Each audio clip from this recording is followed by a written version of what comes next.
Everyone wants to stand out. But what if we support each other instead? Learn from each other, inspire each other, share each other's interests, help each other grow. What if we move to discover new possibilities together and reach closer to the limits? This is the way a community is created, the network of like-minded entities, ready to change everything. Community that will go off-grid.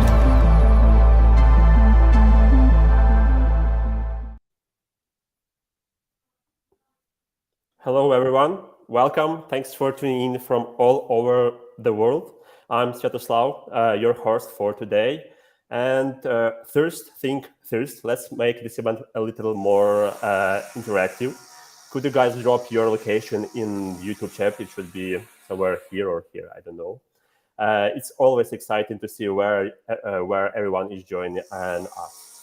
So today we got Andreas, who's going to take us on a wild ride through the importance of haptic interfaces.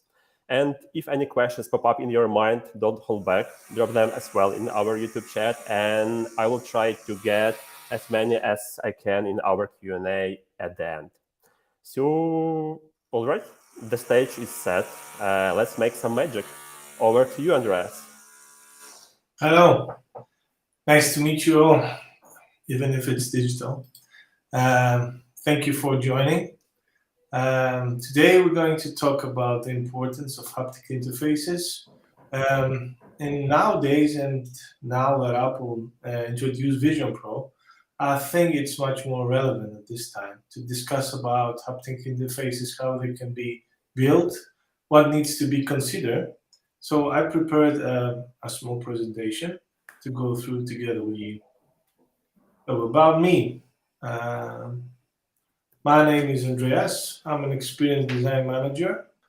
I'm located in Greece. I'm over 15 years in the field.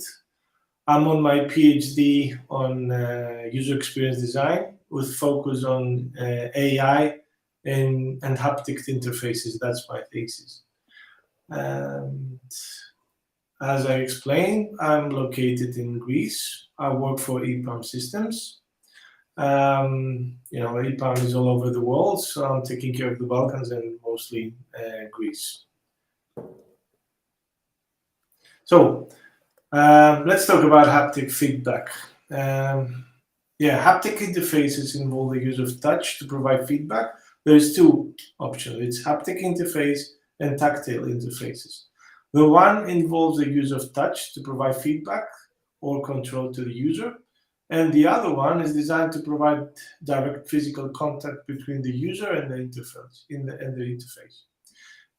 In general, haptic interfaces are more focused on providing feedback to the user, while tactile interfaces are more focused on providing direct physical control. However, it can be used both. To use it both, you need to go through some steps. You need to understand user, you need to think broadly. And I'm going to introduce you the manual. So how to engage the user and what benefits haptic feedback brings to the user. It improves engagement, enhances usability, it better information transmission, and improves safety. Those four factors can improve, when you design an app, and nowadays with sensors, motion sensors, and other tools, you can instantly provide information. Like imagine your clock ringing or to wake up. It has vibrations too. So even now that AI is thriving, tactile interfaces are more up to date, and I think it's going to be the future. The categories of haptic feedback, as we mentioned, is graspable. Imagine like joysticks, or take consideration like this is a surgical tool robot, and you need to operate in surgery. In those kind of machines, you can have developers engage haptic feedback. Imagine like a dentist wants to drill a hole in your tooth. With those machines, I mean, you can train all people and they cannot drill your tooth in reality. So they can be trained with those kind of tools and getting information back to them. Touchable. We all engage with those kind of machines like smartphones, video game controllers, wearable technology, and other things that we're using. Wearable. Wearable haptics refers to your iWatch or devices that can provide real-time feedback to athletes. Like, I don't know, have you ever seen, footballers, they wear a vest. Those vests is connected with a device, so they can provide to the manager or to the trainer information that is relative to this product. Also, in some vests, you can have sensor control. So if an athlete be trained or he's tired, it can have some like a pulse system, so he will let him know to ease down. Yeah, some examples we all using, and nowadays I think that AI is bringing more content to our products, let's say. Medical industry is thriving, like prosthetic arms. Back in the days, it's like wooden or plastic prosthetics. Now, with the help of tactile interfaces, it can be embedded in prosthetic. So the user can feel vibration, it can feel heat, and it can feel the physical feedback that from similar to a real hand. Gaming industry. Imagine that you're playing a game and you use a vibration like H-style rumble technology that Nintendo brought to Joy-Con. So imagine that you have a gun and you feel the coil back when you shoot with your gun. So back in the days it was not important. You cannot experience the machine. So nowadays machine talk back to us and engage with us. Another important example is the aerospace industry, where you have aerospace simulators that pilots can be trained. And of course, sensors can be crucial to their training. And during that time, pilots come to a level that can fly a plane. Imagine how important it is to have this environment in a flight simulator. So they gain all the information, all vibration, and all important interactivity into this aerospace simulator. Also, in the fashion industry, nowadays, a lot of clothes and human armor, as you can see, it can provide in the tactile and in the fabrics. They provide sensors, so you can understand if you trained, or it can be cooler or it can be warmer based on the interactivity that you engaged. And of course, nowadays the fashion industry it's coming up again to haptic interfaces like smartwatches, bracelets, glasses. Yeah. So most important to be considered when you're creating a haptic interface is to understand user needs. I don't know how many of you are UX designers or designers at all. But when you're creating a product, you need to understand the user. In haptic interfaces, you need to consider a large variety of other things than designing a website, for example. And this is very important to understand the user in order to design a better and create a better interface. Preferences and expectation. You know what Tesla did. It changed the automotive industry and the engagement between the user and the product. So it created those screens, as you can see, and all interactions can be done by this screen. I'm aware, because I have friends working in BMW, that the next upcoming skill is vibration through the vehicle, through the steering wheel, and they keep bringing things. So, and this will be embedded in a lot of machines like refrigerators, cars, smartwatches. So it's the new now of designing things.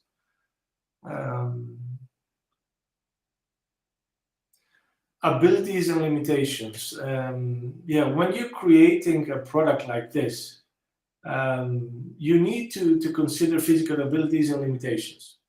For example, users with limited mobility may require different types of haptic feedback than those with full mobility. Also, you need to consider factors as sensory impairments, such as blindness or deafness. And this will affect the user ability to interact with the interface. So when you're creating those things, you need to be careful and consider those people too.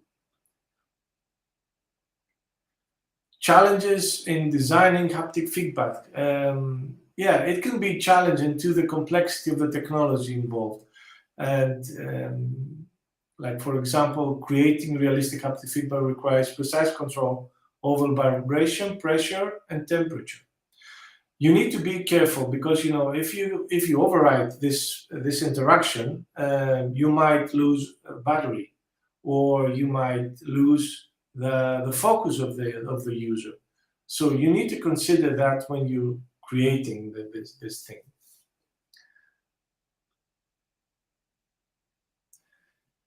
Mapping, it's also a very useful thing when you start creating a product like that. Yeah, by saying mapping, it's like identify key features.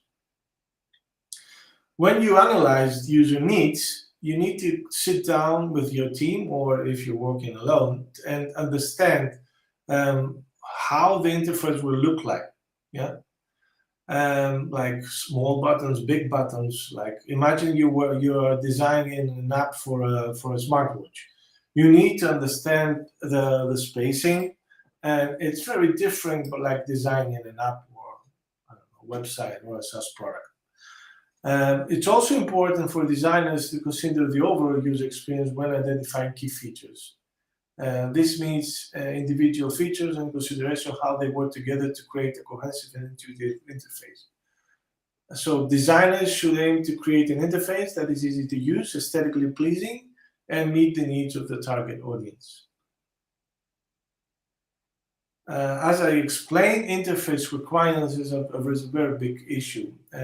So it's ergonomical and technical requirements that needs to be considered when you're creating an interface like this. So it includes factors such as size and shape of the interface, the placement of the buttons and controls, and the level of force required to activate tactile and haptic feedback. Like, imagine like you press, and how strong you're going to press or how small you're going to press. It consumes battery and other things that I mentioned. Again, consideration of accessibility. Please consider that, and please taking care of people that they have those disabilities. It's very important to involve them in this situation. So you need to design an interface that is compatible with assistive technologies like screen readers and braille displays. If the client, or if you have the budget or the team to do it. I used that when I was working back in the banking industry. It was a big must for the stakeholders to consider those people and don't lose that target group. So UX and technology. In haptic feedback, in haptic interfaces, you need to consider technology when you're creating an interface.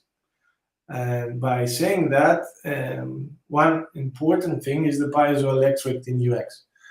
Piezoelectric materials are important for enhancing the user experience of electronic devices by providing energy harvesting, haptic feedback, sensing, acoustic, imaging, and wearable technology capabilities. By leveraging the unique properties of piezoelectric materials, designers and developers can create more innovative and user-friendly products. So you need to talk with a broader team when you try to create a product. Yeah, it's not only design and interface. You need to consider other things like energy harvesting. Yeah, how often are you going to interact with the user in order not to overwhelm the energy that your battery consumes, for example. And I'm going to explain in the next slide some other examples. Another aspect is force sensors. Force sensors are haptic technologies that measure the pressure applied by the user touch. So those sensors can detect a range of forces from a light tap to a firm grip. They are often used in combination with vibration motors to provide more realistic feedback. When you create your team and you want to include all those aspects, you need to take consideration like imagine like you're creating an interface for the surgical, robotic, and industrial control system. You need to be precise.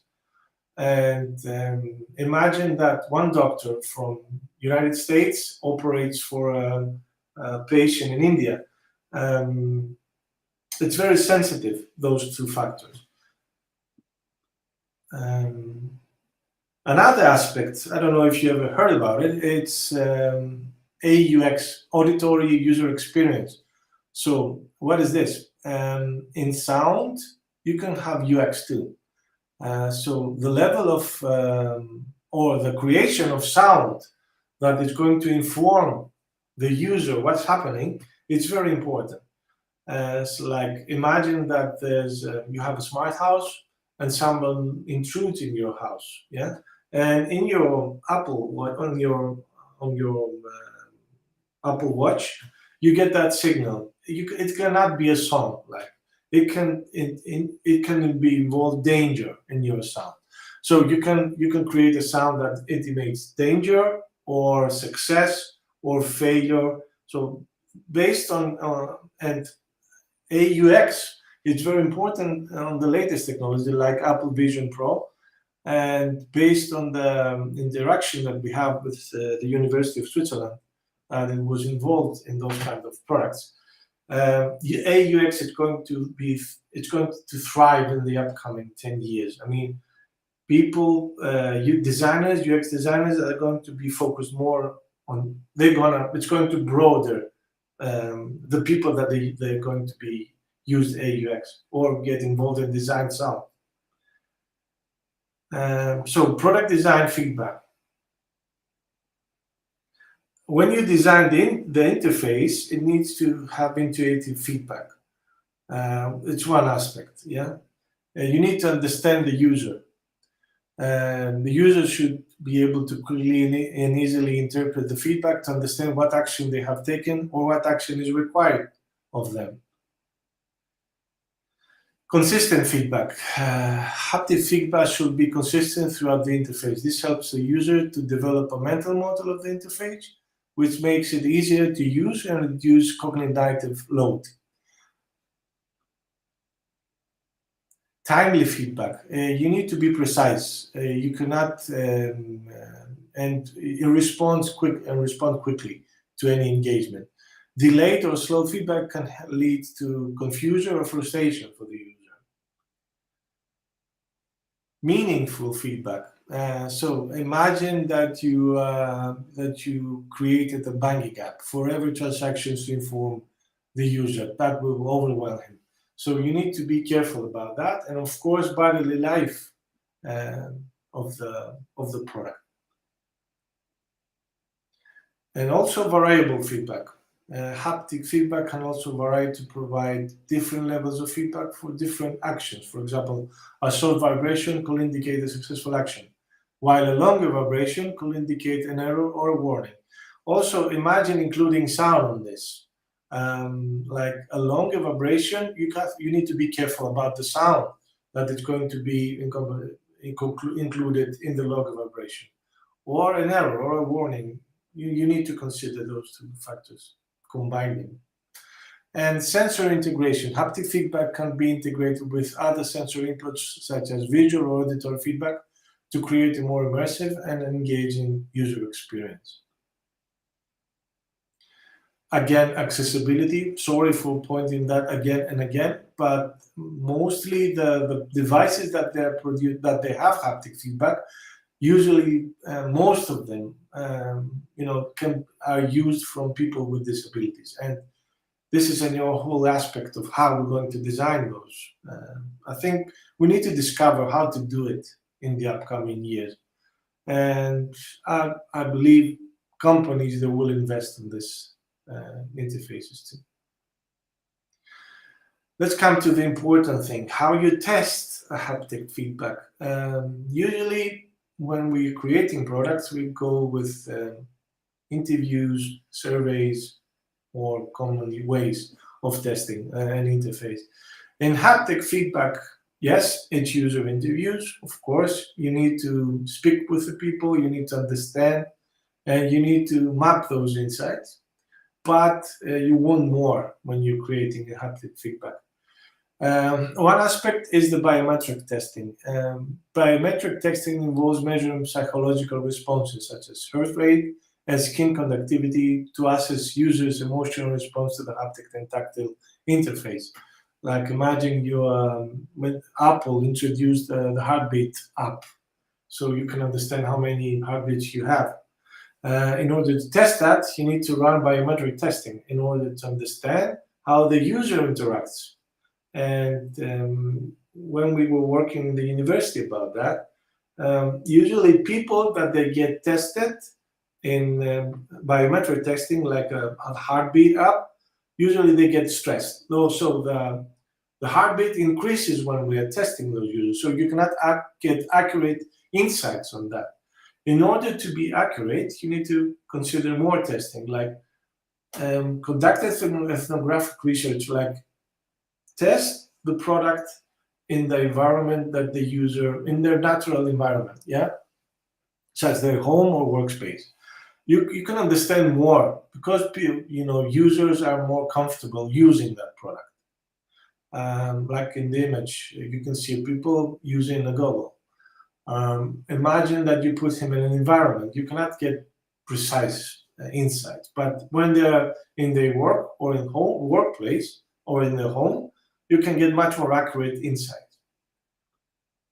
And eye tracking, of course, when you're creating small interfaces, it's important, like Apple Watch apps, and when you're creating surgical interfaces for medical reasons, it's important. And last but not least is the biomechanical analysis.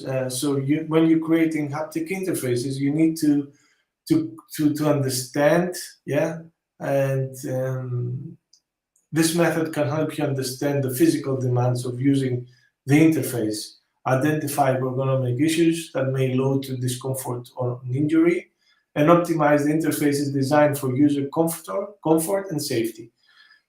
Safety, it's a very big issue on the biomechanical analysis. So usually there's a lot of equipment in order to conduct biomechanical analysis, but you can ask universities that it can help you and, of course, upgrade your product. And emotional response analysis. This is another key factor when you try to validate your interface. There are software and hardware tools to measure user emotional responses, such as facial expressions and voice tone, and as they interact with the haptic and tactile interfaces. So this method can help you understand how users feel about the interface, identify areas where the interface may be causing frustration or stress. I have a big example to discuss. I don't know if we have time, but usually because the machine is talking back to the people, some people that they're not tech savvy, they get stressed. So this is a problem. In order to avoid that and have accurate insights, you need to run emotional response analysis to validate your interface. When you're creating such kind of products, you need to have a manual. So it's not only designers and developers, there are more people involved, like psychologists, like physicians, or engineers, to input piezoelectric and sensors in your product. In order to be aligned, you need to have a manual. A manual provides designers, developers, and other people with a clear set of guidelines for creating tactile and haptic and tactile interfaces. This includes information on the type of sensors and actuators that can be used, as well as best practices for integrating them into the design. Challenges of haptic and tactile feedback design. Designing haptic and tactile interfaces presents unique challenges that are not present in other forms of product design. And I can say then, and I'm positive, that more products they will be producing in the upcoming 10 years. So it's worth investing how to create a haptic interface. I have a small portion in my presentation, but there are more. But yeah, I guess companies they will invest on that. User experience consideration, it's another aspect. This includes factors such as the type and intensity of feedback provided, as well as the placement of sensor and actuators on the interface. It's like a design system, let's say, but includes more things to be considered.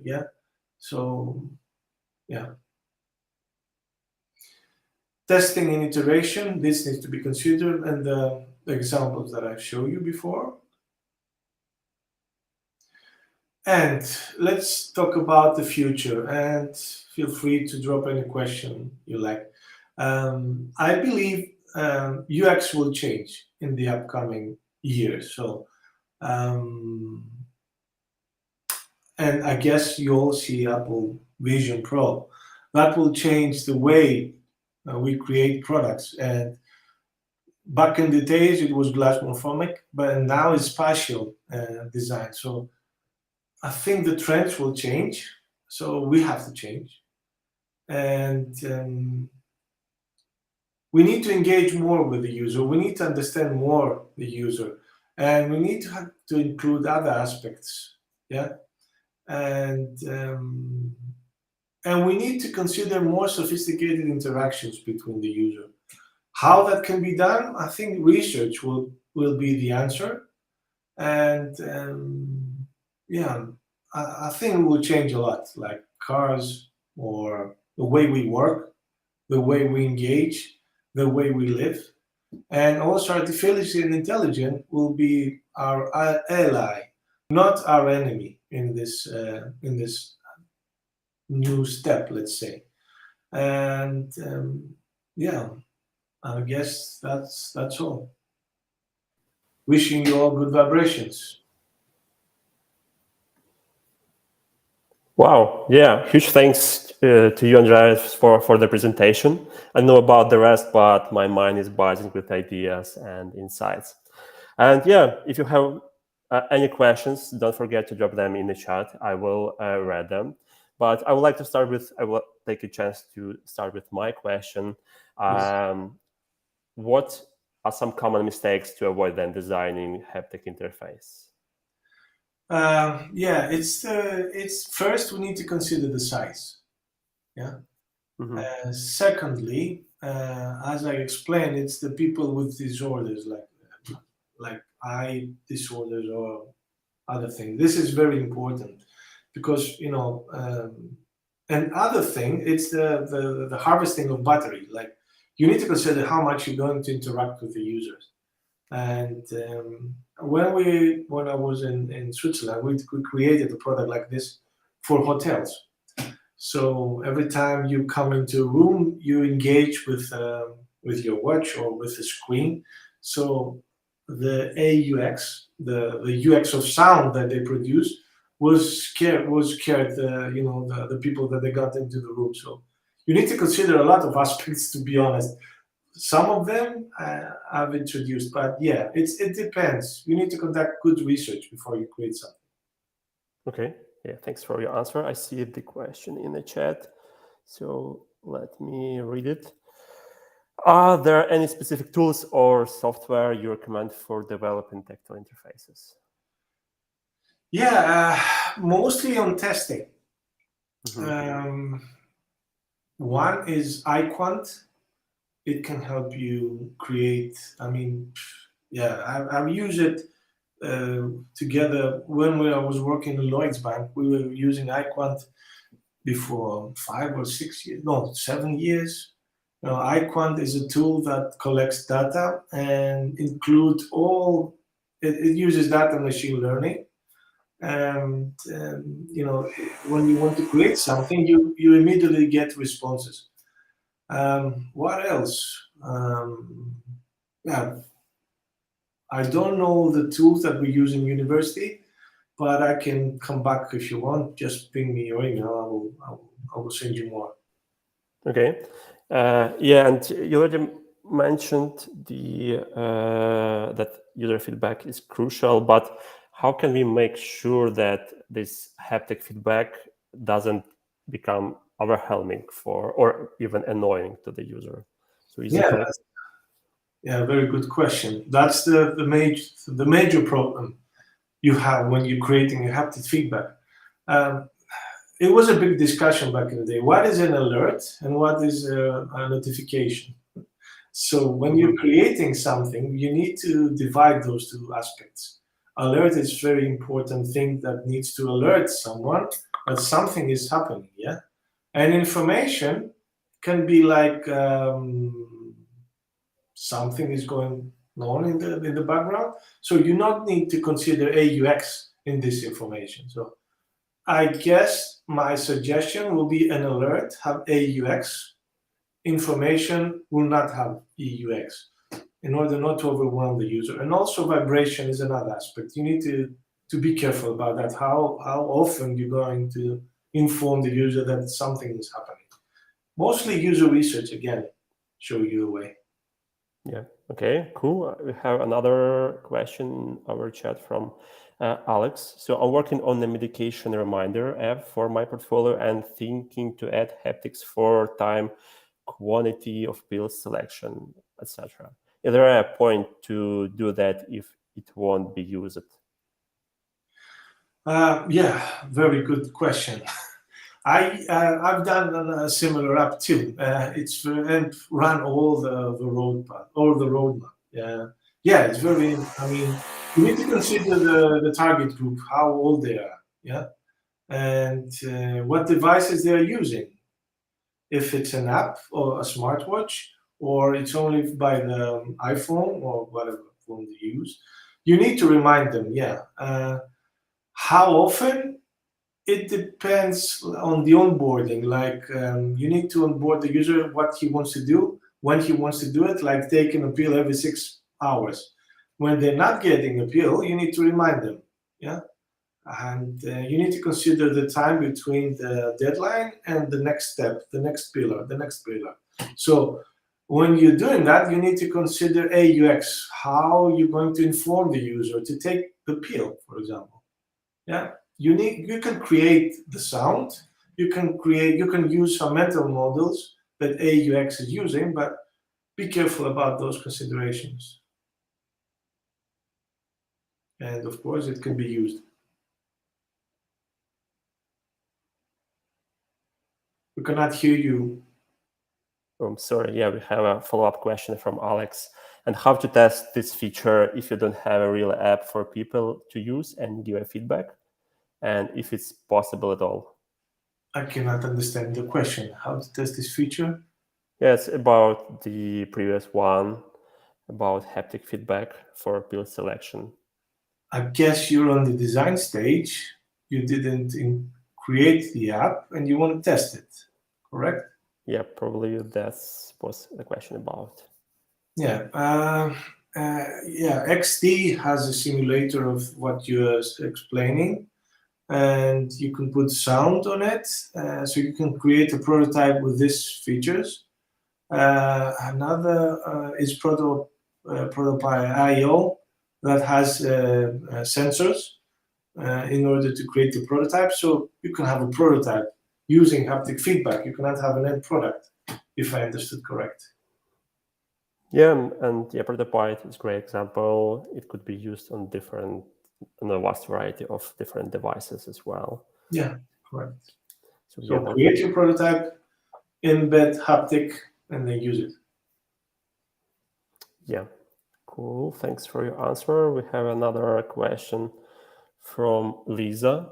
What are the most interesting trends for UI design in 2023? But let's paraphrase it and think about trends for haptic interface, despite the Vision Pro, which was presented a few days ago. With spatial design, I mean, take a look at it. Apple introduced it. So you know what the Apple Pro Vision can do. You can create more desktops. And it has a manual. Please check that manual.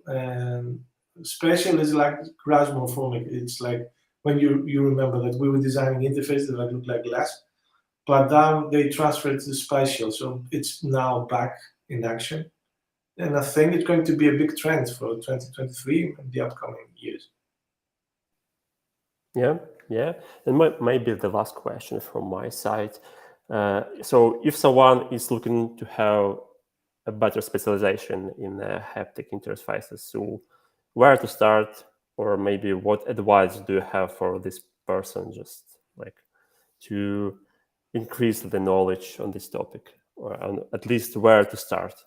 Yeah, I mean, you can go and search for academia research, huge topics there to read, understand.